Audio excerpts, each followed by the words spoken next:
এবছর পৌষের আগেই উত্তরবঙ্গে ঝেঁকে বসেছে শীত। পঞ্চগড়ে এ মৌসুমে দেশের সর্বনিম্ন 10.3 ডিগ্রি তাপমাত্রা রেকর্ড করা হয়েছে।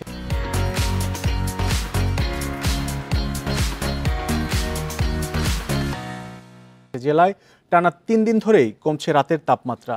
তবে রাতে কনকনে শীত অনুভূত হলেও সকালে রোদ উঠলেই সহনীয় পর্যায়ে যাচ্ছে তাপমাত্রা।